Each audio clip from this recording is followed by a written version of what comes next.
जय Sai Ram everyone, welcome to echoes of Shirdi. मुझे यकीन है बाबा के आशीर्वाद से आप सब बहुत बहुत अच्छे होंगे, खुश होंगे, स्वस्थ होंगे मेरे साई परिवार।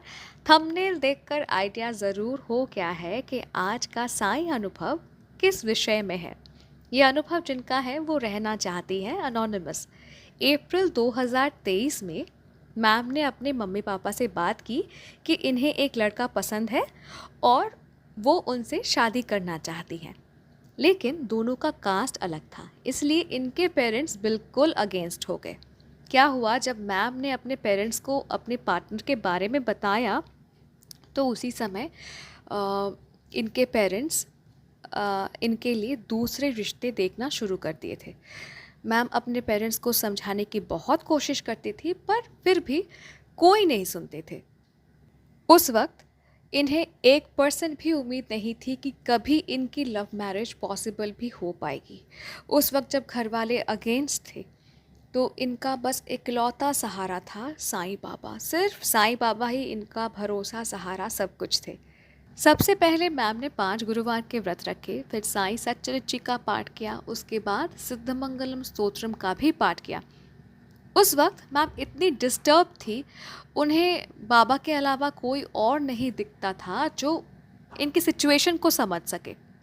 सच्चरित्र का पाठ, नव गुरुवार के व्रत, सिद्धमंगलम स्तोत्रम का व्रत, ये सब कुछ करने के बाद इन्हें ना एक अजीब सी शांति मिलती थी और होप थोड़ी और बढ़ जाती थी कि बाबा ज़रूर कुछ ना कुछ करेंगे। अब मुझे याद नहीं है, पर मैम ने ज़िक्र किया है कि इस बीच मैम ने मुझे मैसेज किया था। इतने सारे साईं डिवोटीज़ मैसेज करते हैं ना, याद नहीं रहता कब किन से क्या बात होती है। तो मैम ने ज़िक्र किया है कि उन्होंने मुझे मैसेज किया था और गाइडेंस मांगी थी कि क्या करना चाहिए। और इनका सिचुएशन सुनने के बाद मैंने बस यही कहा था कि बाबा आपके धैर्य की परीक्षा ले रहे हैं, आप बस धीरज धरिए, सबूरी रखिए। और साईं ने 2 साल तक इनकी धैर्य की, सबूरी की परीक्षा ली, लेकिन पापा ने हेल्प भी किया।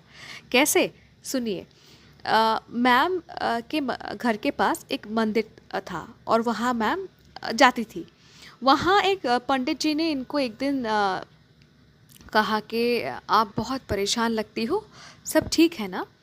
तो मैम ने उनको सब कुछ बताया और सब कुछ जानने के बाद, सुनने के बाद पंडित जी ने इनकी मम्मी से बात किया और इनके पार्टनर से भी बात किया। फिर पंडित जी ने मैम के मम्मी को समझाया, अच्छी तरीके से समझाया, जो भी समझाना था। उनके समझाने के बाद इनकी मम्मी समझ गई कि मैम किसी और को एक्सेप्ट नहीं कर पाएंगी। इसीलिए उन्होंने मैम के पापा को भी मना लिया। 2 साल तक सबूरी रखने के बाद साईं ने इम्पॉसिबल को पॉसिबल कर दिया। अब इनकी शादी अपने प्यार से नवंबर 2025 में होने जा रही है। कंग्रेचुलेशंस, बहुत बहुत बधाई हो आपको। आगे सुनिए, मैम बताती है कि इनके पास एक बुक है साईं बाबा की। बुक का नाम है प्रश्न आपके उत्तर साईं के।